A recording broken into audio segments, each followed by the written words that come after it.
Okay. It says chapter 7. We're actually doing chapter 7 in about the first 5 pages of chapter 18.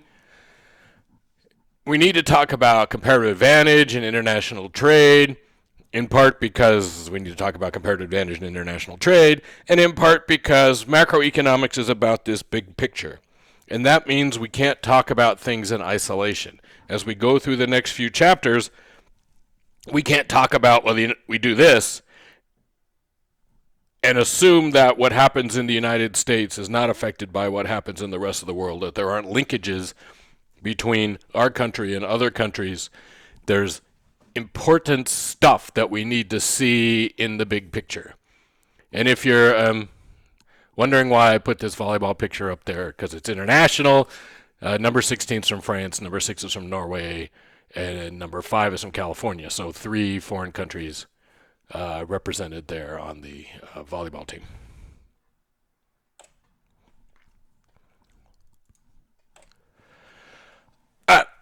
It is importante to understand that trade has expanded dramatically over the last 70 years. Since the end of World War II, there has been an explosion in global trade. There's reasons for that. The one reason is, of course, that transportation is much cheaper. Even boats. You think, well, boats are boats. No, turns out that the boats we have today can transport goods much more cheaply than the boats from 100 years ago. We've improved boat technology. We've improved plane technology. We are much better at transporting things around, and that has helped deal with our trade. Number 2, we have the internet. And so you can have, there's a guy in India. There was a guy not in India who pulled a whole bunch of fiber optic cable around the world, from the United States to a whole bunch of places. But he was ahead of his time, and he went bankrupt. And this guy in India buys the cable at like 10 cents on the dollar. And today he's one of the 10 richest people on the planet Earth because he used that internet cable to set up call centers in India. So they speak English in India. They had to get retrained to speak American. But if you call up American Express, you're likely to talk to someone who's in India about your account. If you look at American Airlines and say, where are your computer programmers? They'll tell you, well, they're in India. So the internet, that's services trade. The internet has opened up opportunities for trade that weren't there before. And then maybe most important of all this, or at least equally important, is that governments have gotten on the trade bandwagon. Governments in general have lowered barriers to trade. We've increased trade because we don't tax it as much, we don't put as many restrictions on it, and we'll talk about all that in this chapter, but at least the official position of most of the countries in the world since World War II has been to encourage trade, not to discourage it. Okay, and an example I put up here for you is there's a little cottage industry in the world where people, Hollywood stars, and so they go get some fancy designer and they design a dress for them to walk down the red carpet at some event, right, at the Oscars or something. The next day, people start making cheap copies of those dresses to sell to fans. So if you're a Jennifer Lopez fan and she walks the carpet wearing something, or you're a Selena Gomez fan and she walks the red carpet wearing something, you might want to go buy that outfit, whatever that outfit is. So these companies make cheap knockoffs for normal people. How do they do it? Well, the designers are in New York or LA. They design the dress, and then they send the designs to India or to China or to Vietnam or to somewhere else where they have their production facilities, somewhere else in the world. Those Designs get turned into outfits, and then they come back, and by the end of the week, you can actually be selling those outfits in the United States. Okay? That's all made possible because we have the internet and we have this improved transportation network. All right. Trade and countries. So it turns out the United States is the number one importer in the world. If there ever is an Olympic shopping badge, Americans are going to win the gold, silver, and bronze every time because we're the greatest shoppers in the world. So we're the number one importer in the world. We're the number two exporter in the world. And in total, trade is about 12% of our GDP. Okay? So about 1/8 of everything we make in the United States ends up in another country. All right? About 1/8 of the total production of the United States ends up in other countries. China is the number one exporter in the world. They're not very high on the importer list, but they are really high on the exporter list. They're the number one export economy in the world. I put Costa Rica on here because I like to use them as an example. Costa Rica used to be a banana economy. The things that they did was tourism and bananas. Then they made a decision that they wanted to get into other things, and particularly they wanted to get into electronics. Well, how do you do that? Well, they did two really basic things. One is they stepped up education in their country. They have a well-developed educational system. They even have graduate programs in Costa Rica. And they said to foreign companies, hey, come to here, come to Costa Rica, build your factory, pay no taxes. Yeah, that's in economics something that we call an incentive.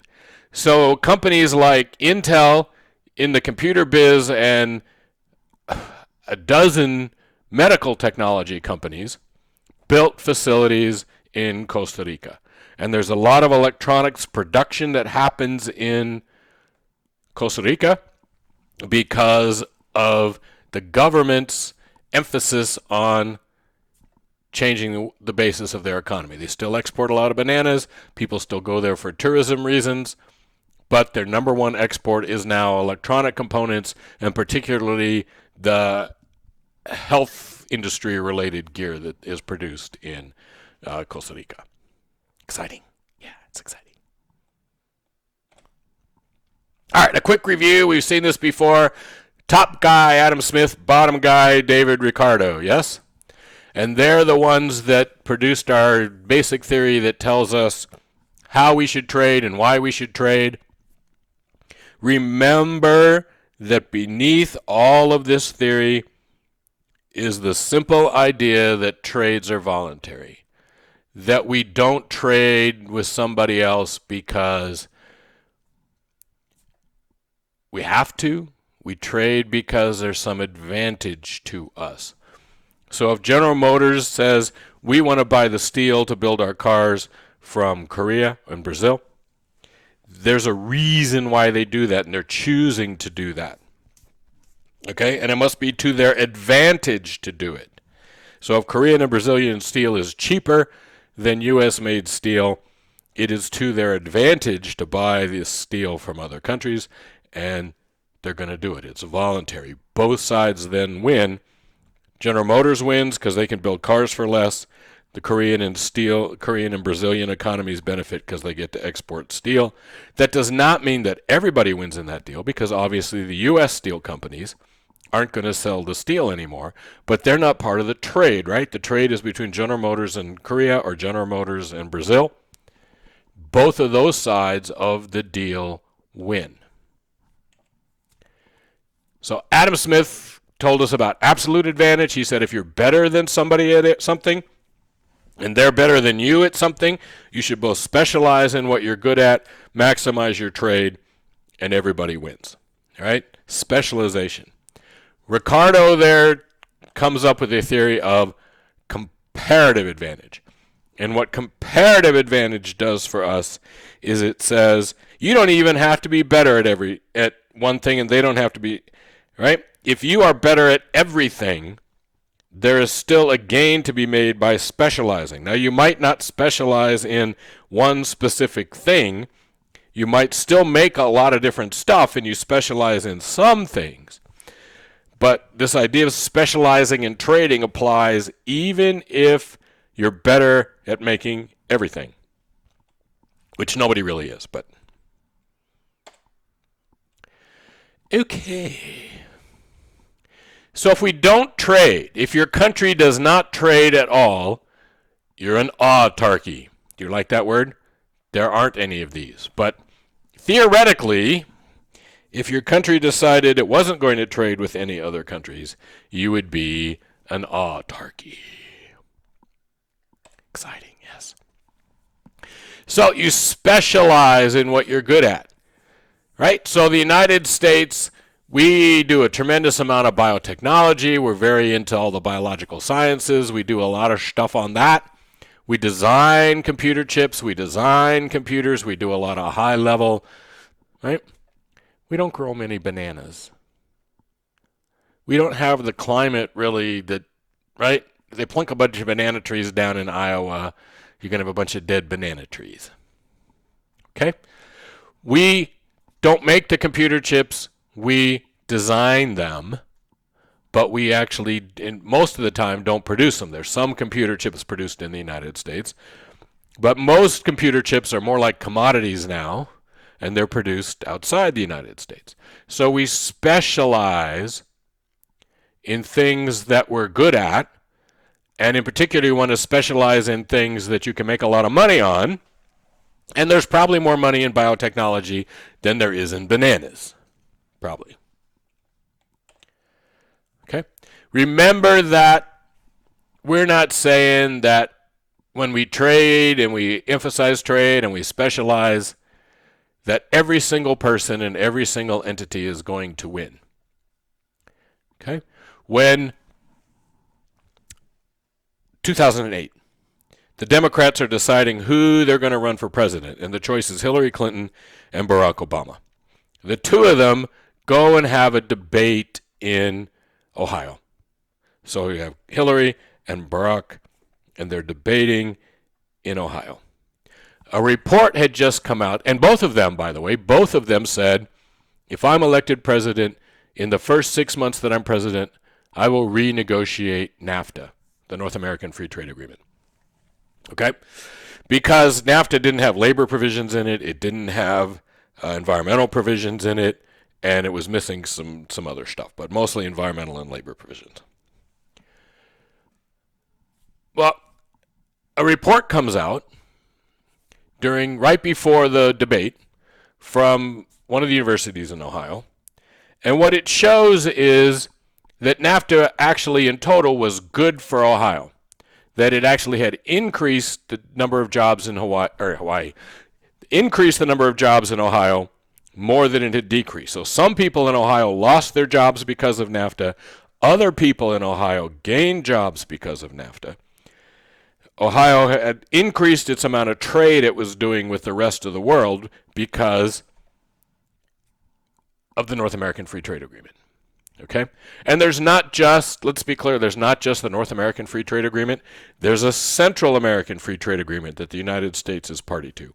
So Costa Rica is part of an agreement between the United States and all the other Central American countries that opens up trade between the U.S. and those Central American countries. Okay?